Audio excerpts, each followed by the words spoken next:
Olá, nesta aula falaremos sobre inflação. Bom, a inflação, todos nós estamos habituados a ela no nosso dia a dia, né? O Brasil é um país que tem inflação, mas não só o Brasil, todos os países, existe a inflação, né? Todo mundo percebe a inflação, essa variação, esse aumento de preços. Mas o Brasil, em alguma época, houve um aumento de preços que foi maior. Mas isso é uma coisa que é normal, costuma acontecer em todos os países. A alta inflação da década de 80. Na década de 80, o Brasil viveu um período altamente inflacionário, né? Isso ocorreu durante a década de 80 e também início da década de 90. O Brasil possuía uma inflação muito superior aos níveis de inflação atuais. E para a gente poder ver um pouco melhor isso, entender melhor, vamos acompanhar esse conceito. A década de 80 é considerada a década perdida da economia brasileira, na medida que os níveis de crescimento do PIB apresentaram significativas reduções. Só para recordar, o crescimento médio na década de 70 foi de 7%, já na década de 80 foi de somente 2%. Além disso, tivemos um aumento do déficit público devido ao crescimento da dívida externa, ocasionada pela elevação das taxas internacionais de juros, com a dívida interna seguindo a mesma direção, com o governo dando continuidade à sua política fiscal expansionista.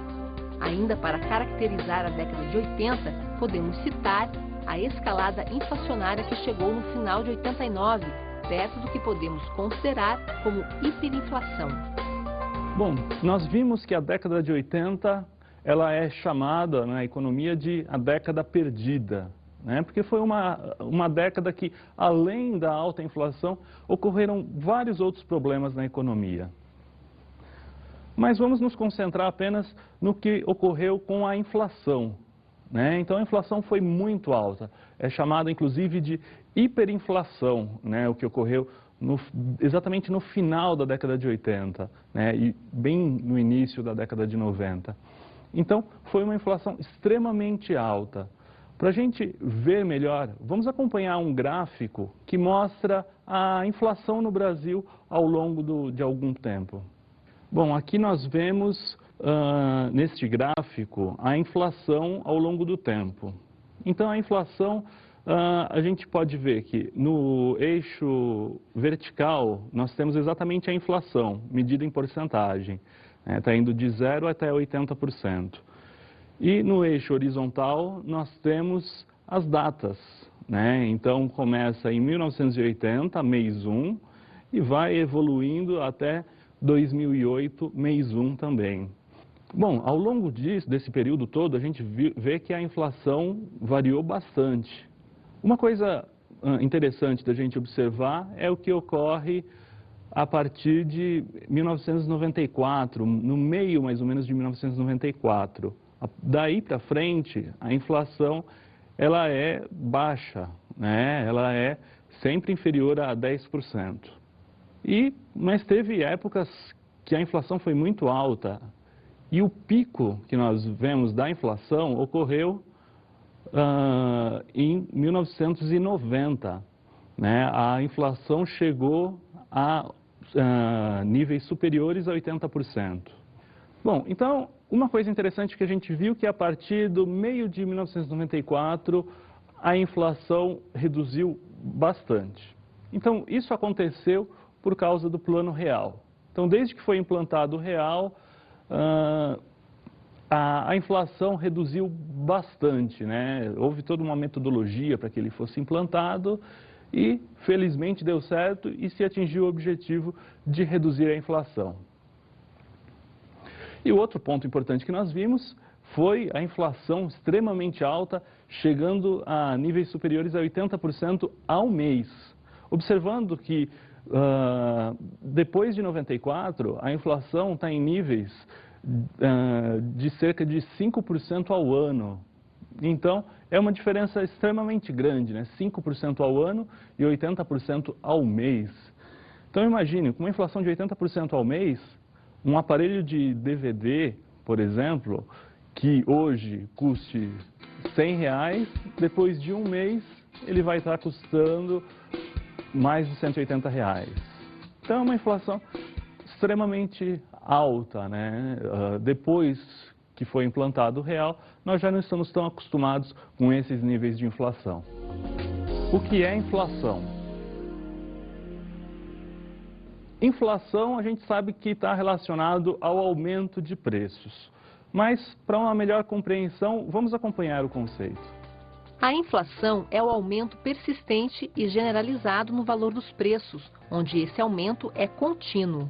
Quando a inflação chega a zero, dizemos que houve uma estabilidade nos preços. A inflação pode ser dividida em inflação de demanda, que ocorre quando há excesso de demanda agregada em relação à produção disponível, inflação de custos, que ocorre quando o nível da demanda permanece e os custos aumentam. As causas mais comuns da inflação de custos são os aumentos salariais, que fazem com que o custo unitário de um bem ou serviço aumente, o aumento do custo de matéria-prima, que provoca um superaumento nos custos da produção, fazendo com que o custo final do bem ou serviço aumente. E, por fim, a estrutura de mercado, que algumas empresas aumentam seus lucros acima da elevação dos custos de produção. A inflação possui vários índices, entre eles o Índice Geral de Preços, Índice de Preços no Atacado, Índice Nacional de Preços ao Consumidor, Índice de Preços ao Consumidor Amplo, Índice Nacional do Custo da Construção e Custo Unitário Básico.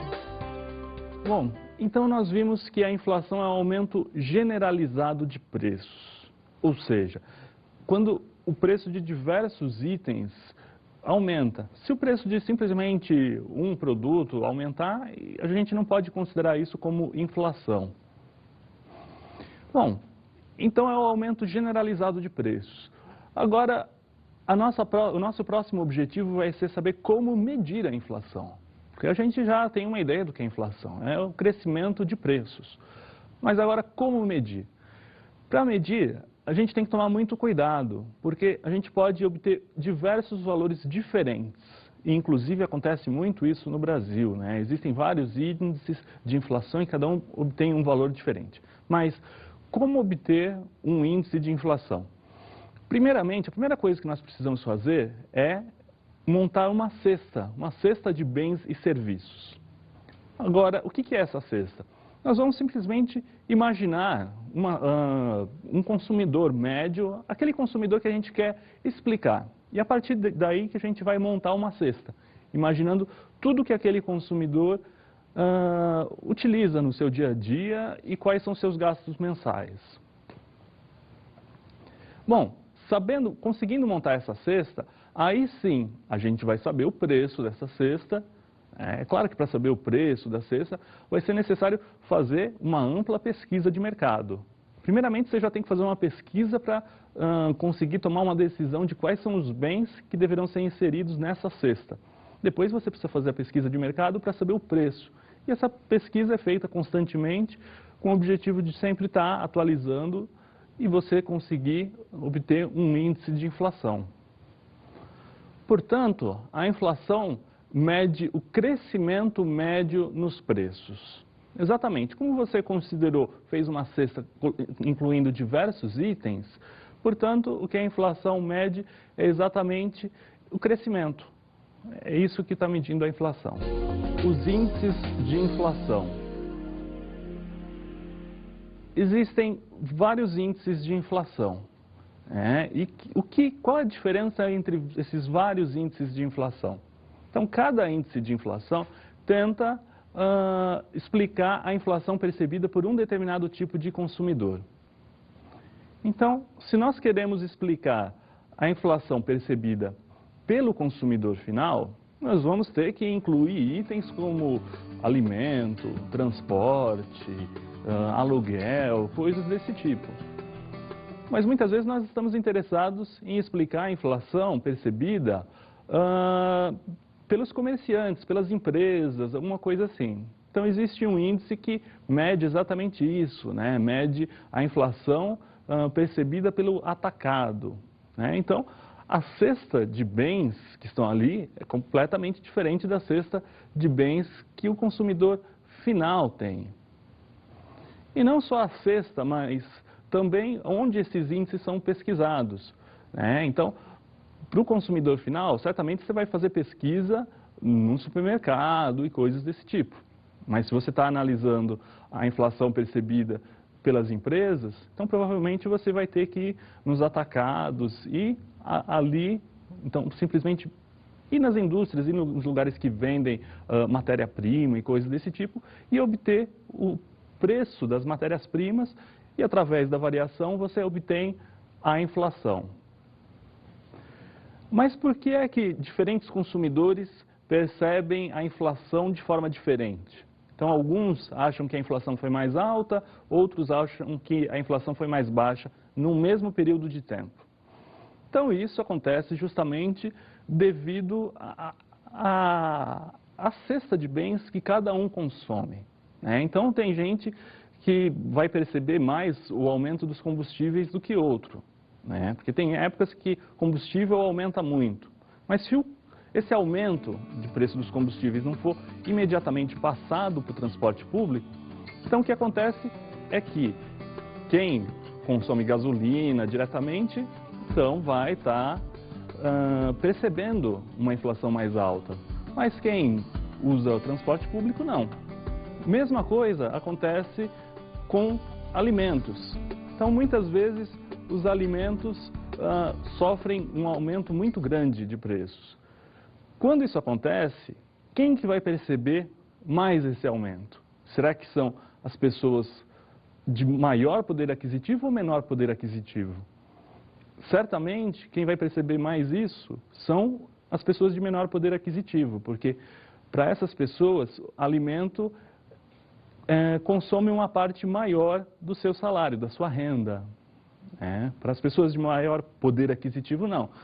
Elas acabam consumindo várias outras coisas, então alimento geralmente acaba fazendo, é uma parcela menor da sua renda.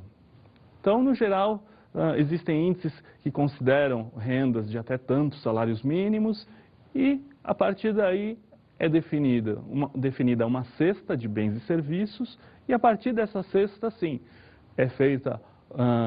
são coletados os preços de todos os bens e serviços presentes nessa cesta e, a partir daí, você tem o índice de inflação. Renda e inflação. Como a gente já sabe, inflação é um aumento generalizado de preços, mas se os preços aumentam, certamente vai ser necessário que a renda também sofra um aumento para que possa compensar a inflação. Hoje, a gente nem se preocupa tanto com isso, mas nos períodos de alta inflação, essa preocupação era muito grande, né, em estar constantemente atualizando o salário das pessoas. Então, houve época que os salários tinham que ser sempre, constantemente corrigidos, né, pela inflação. Porque senão, imaginem, numa época de inflação 80% ao mês, seu salário hoje, o poder de compra mês que vem, ele é praticamente a metade, né? Pouco mais da metade apenas de um mês para o outro. Então a gente vê que é importante isso. Então vamos observar um exemplo para que a partir daí a gente possa ver como que a gente pode fazer as considerações da inflação, como calcular a inflação e também não só isso, não só calcular a inflação, mas como calcular a correção monetária que deve ser dada à renda das pessoas. Aurélio é um homem bastante controlado, mas a inflação está prejudicando seu bom controle orçamentário.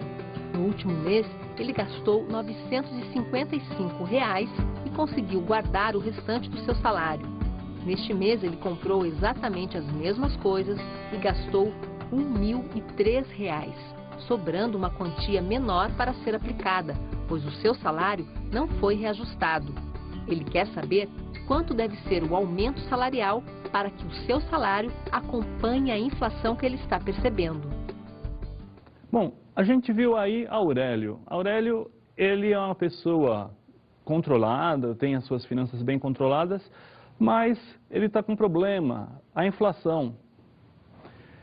Então, ocorreu inflação, um aumento generalizado de preços, só que o salário dele não aumentou. E com isso, o poder de compra dele está menor. Ele consegue comprar menos coisas do que ele comprava antes. Ou, não necessariamente isso, ele tinha capacidade de fazer mais aplicações e investimentos, agora essa capacidade que ele tinha foi reduzida, justamente devido ao aumento de preços que ocorreu. Bom, então nós precisamos descobrir quanto deve ser corrigido o salário dele. Mas antes disso, o que a gente deve descobrir é qual é a taxa de inflação. Inflação é crescimento de preços. Então, ocorreu um crescimento de preço. Então, a gente vai medir a taxa de crescimento de preços. Assim como a gente mede taxa de juros, a gente tem a taxa de juros, a gente tem os juros e a taxa de juros. A taxa de juros é uma taxa de crescimento, é algo que a gente mede percentualmente. O mesmo acontece quando a gente está medindo a inflação. A inflação é o crescimento, mas a gente precisa saber a taxa de crescimento, ou seja, a taxa de inflação. Então, a taxa de inflação também vai ser percentual, assim como a taxa de juros.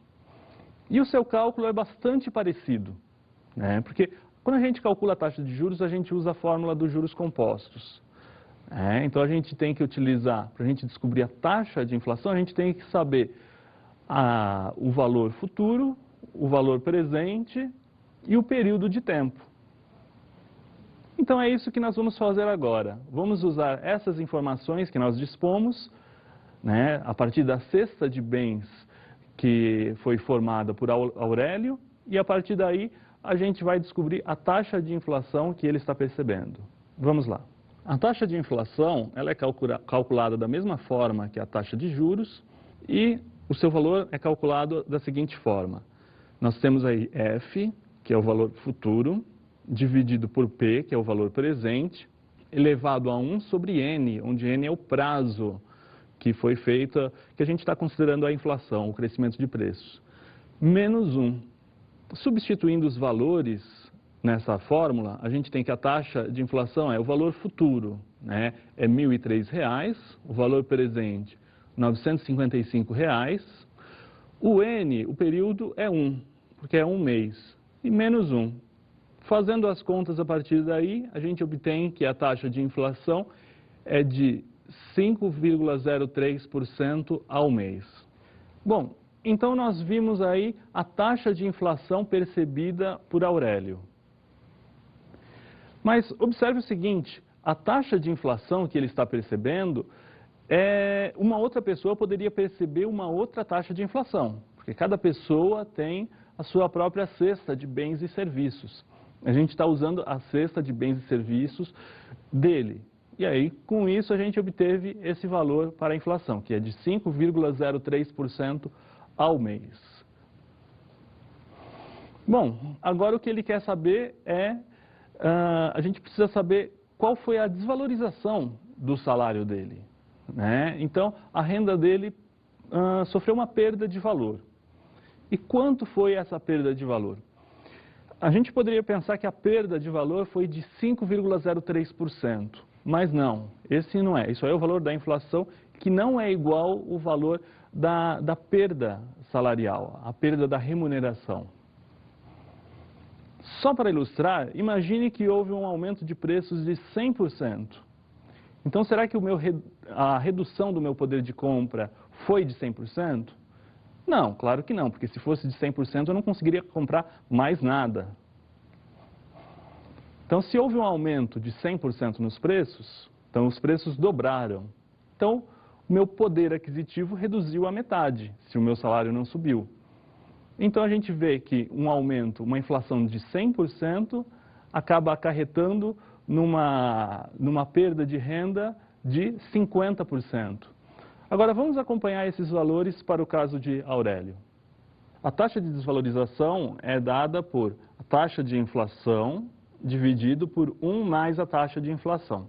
Como a gente já calculou a taxa de inflação, a gente consegue descobrir a taxa de desvalorização da moeda. a gente simplesmente substitui os valores, então a taxa de desvalorização fica substituindo o valor, lembrando que a taxa de inflação era de 5,03%. Então 5,03%, a gente divide esse valor por 100, né? Então fica 0,0503, dividido por 1 mais a taxa de inflação. A taxa de inflação, lembrando mais uma vez, 5,03%, fica 0,0503. Então, finalmente, simplesmente fazendo as contas, a taxa de desvalorização é de 4,79% no período de um mês.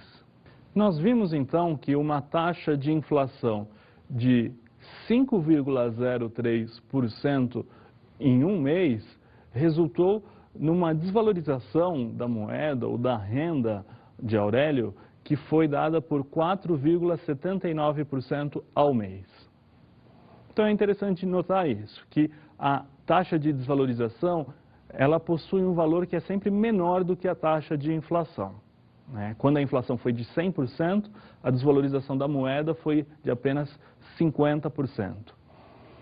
Bom, uma outra coisa interessante que a gente poderia pensar é, enquanto reajustar o salário de Aurélio, para que ele mantivesse o seu poder de compra. Bom, o salário dele deveria ser reajustado exatamente pela taxa de inflação, ou seja, 5,03%. Então, se o salário dele tiver um aumento de 5,03%, então o poder de compra dele foi mantido. Então, ele consegue comprar os mesmos bens que ele comprava antes, sem nenhuma perda no seu poder de compra. Taxa de juros nominal e real. Então, a inflação, ela interfere sempre nas aplicações. Mas por quê? A inflação, ela acaba sempre consumindo parte do valor que a pessoa aplica. Então, imagine, se a pessoa aplica R$100 e, de repente, está ocorrendo uma inflação de 10% ao ano. Então, ela quer que, no intervalo de um ano, essa aplicação que ela fez remunere um valor superior a 10%, superior à inflação. Não pode ser nunca inferior à inflação, né? Isso, a pessoa não se sente motivada a fazer a aplicação. Então, sempre interfere, porque sempre o investidor quer um valor maior. Então, quanto maior for a inflação, maior tem que ser as taxas de juros proporcionadas pelas aplicações, pelos investimentos. Então, a partir daí, a gente tem o que nós chamamos de taxa de juros nominal e taxa de juros real. Bom, então temos essas duas taxas de juros, só que a nominal, né, como a gente está vendo, né, ela não expressa realmente o quanto a pessoa está tendo de ganho de capital. Então, para isso, a gente vai pegar a taxa de juros nominal, que é exatamente a taxa de juros que é informada quando a pessoa faz a aplicação. De repente, alguém informa, a taxa de juros dessa aplicação é de 15% ao ano. Bom, se a gente sabe que a taxa de inflação, depois de transcorrido o período, foi de 10%, então a gente vai ter que descontar a inflação. Então, a gente pegaria a taxa de juros da aplicação, que teria sido de 15%, desconta a inflação, a taxa de inflação, que é de 10%, e a partir daí a gente obtém aquilo que é chamado de taxa de juros real. Para a gente poder acompanhar um pouco melhor isso, vamos observar esse exemplo. Uma empresa investiu parte do seu capital num investimento de 1 ano. A empresa deixou esse dinheiro investido em um investimento sem risco que possui um baixo retorno. O essencial na escolha deste investimento foi garantir que o investimento possuísse alta liquidez, pois desta forma os recursos poderiam ser facilmente utilizados para quitar alguma conta. A taxa de retorno proporcionado por este investimento foi de 10% ao ano. Sabendo que a taxa de inflação neste mesmo período foi de 5%, a taxa de juros real, ou seja, a taxa de juros descontada a taxa de inflação será de... Então, nós vimos que a empresa fez um investimento sem risco. A gente está considerando um investimento sem risco até mesmo para simplificar um pouco as nossas considerações. Pois todo investimento ele tem que estar remunerando pelo menos essas três coisas. Tem que remunerar, primeiramente, no mínimo, a taxa de inflação. Então, qualquer investidor vai sempre querer receber pelo menos a taxa de inflação. Só que isso não é a única coisa. Existem outras coisas que o investimento deve remunerar. O investimento deve remunerar também aquilo que é chamado de taxa de juros real, que é o que a gente está tentando considerar agora, tentando descobrir o valor. E também deve remunerar o risco. Mas como a gente não tem risco, um investimento sem risco, então a gente está considerando que o investimento agora tem que remunerar apenas a taxa de inflação e a taxa de juros real. Bom, nós temos algumas informações. Nós temos a taxa de juros nominal do investimento, que foi de 10%, e temos também a taxa de inflação, que foi 5% ao ano.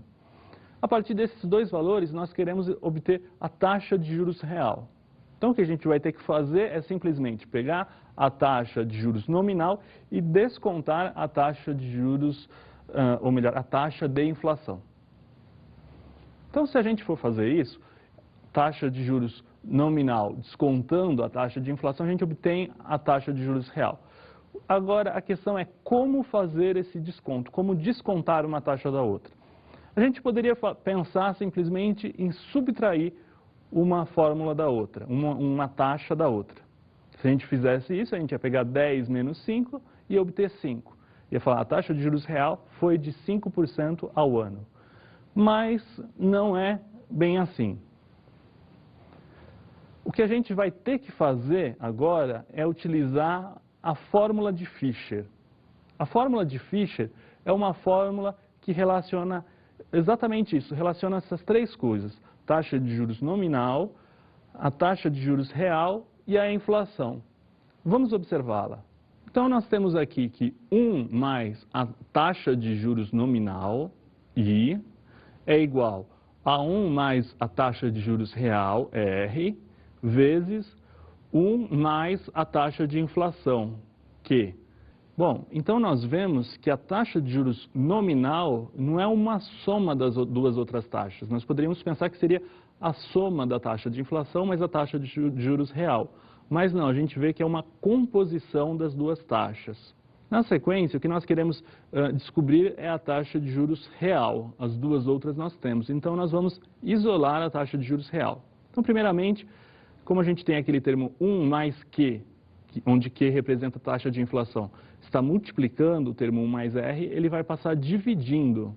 Então, a gente vai ter que 1 mais R é igual a 1 mais I, a taxa de juros nominal, dividido por 1 mais Q, que é a taxa de inflação. Bom, tem o 1 somando ao R, né, onde o R é a taxa de juros real. Então, a gente vai passar esse 1 que está somando para o outro lado, subtraindo.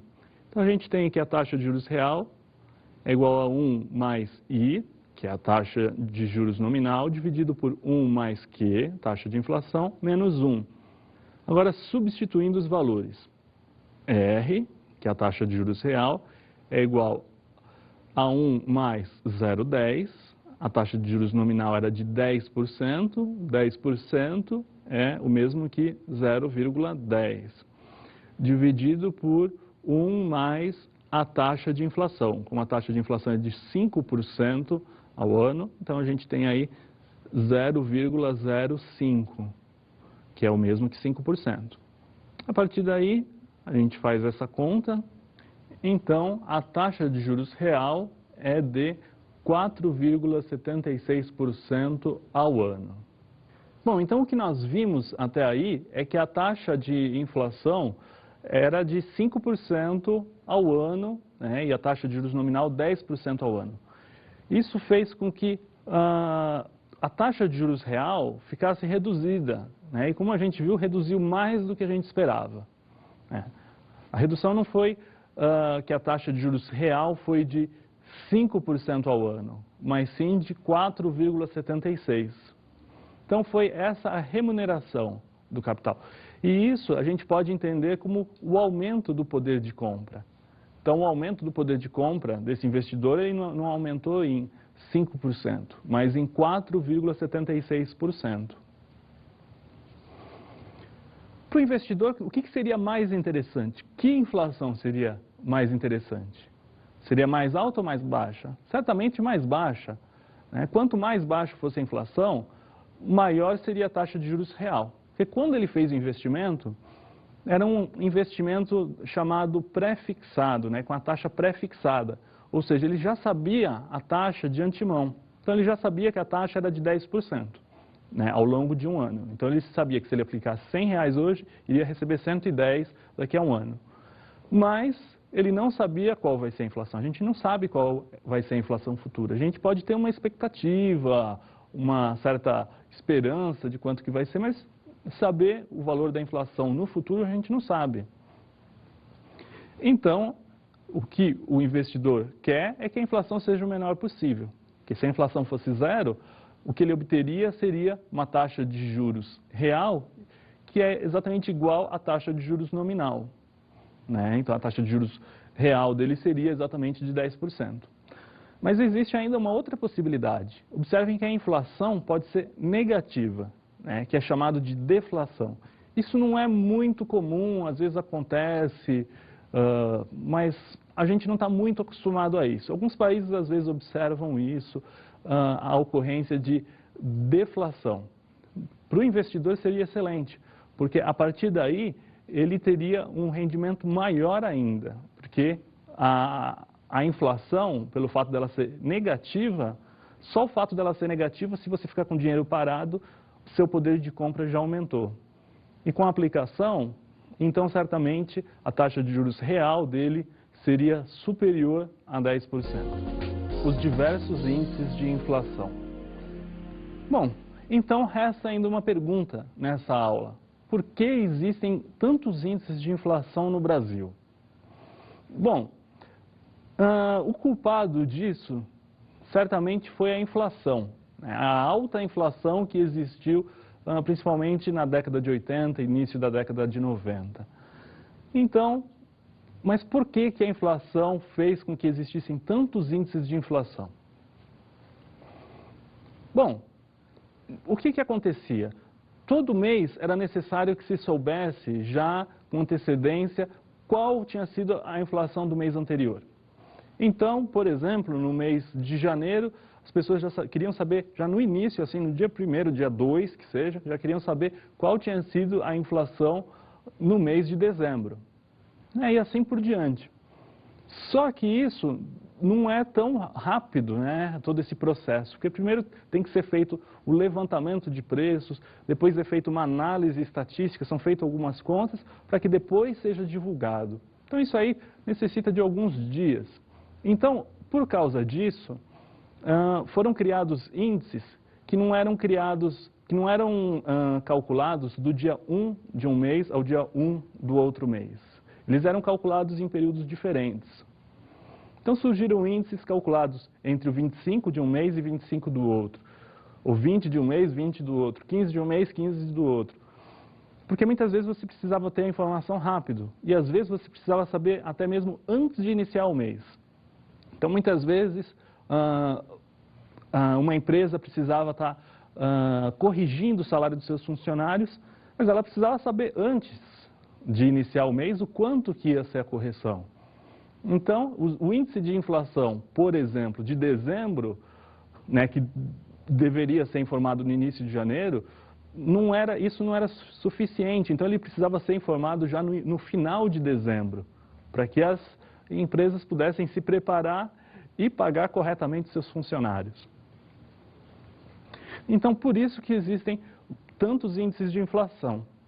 E eles acabam continuando. Até hoje eles continuam sendo calculados, porque é importante que se tenha muita informação, né? A gente é uma sociedade que vive com muita informação, então toda a informação que se coleta, ela é mantida. Então, às vezes a gente pode pensar, a gente poderia abandonar essas séries, porque a gente já não vive num período de inflação, mas elas são mantidas, ainda são calculadas, porque quem sabe ainda podem ser utilizadas. Bom, então nessa aula nós vimos sobre a inflação. Nós vimos como calcular a inflação e exatamente a metodologia usada, né, de montar uma cesta de bens e serviços faz com que sejam possíveis calcular vários índices de inflação. Além disso, nós vimos que a inflação ela acaba corroendo parte da renda das pessoas.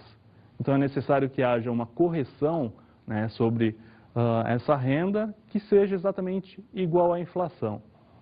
E para finalizar, a gente viu ainda mais um motivo para existirem vários índices de inflação, que foi justamente foi a alta inflação, né, o período de hiperinflação vivido pelo Brasil.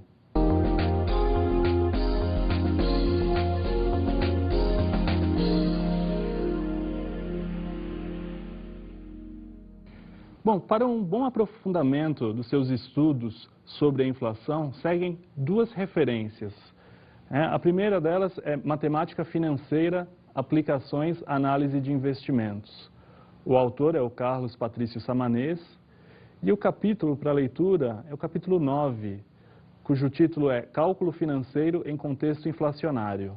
Segue também uma outra referência, que é o livro Matemática Financeira e Suas Aplicações. O autor é o Alexandre Assaf Neto e o capítulo é o capítulo 4 e o título é Matemática Financeira e Inflação. Uma outra dica de consulta é o site Debit.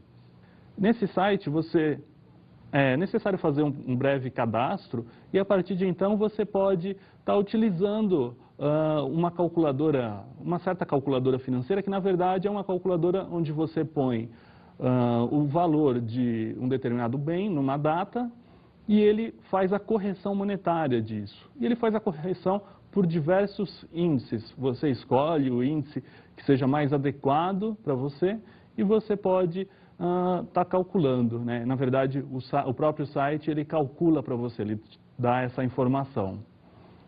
Bons estudos!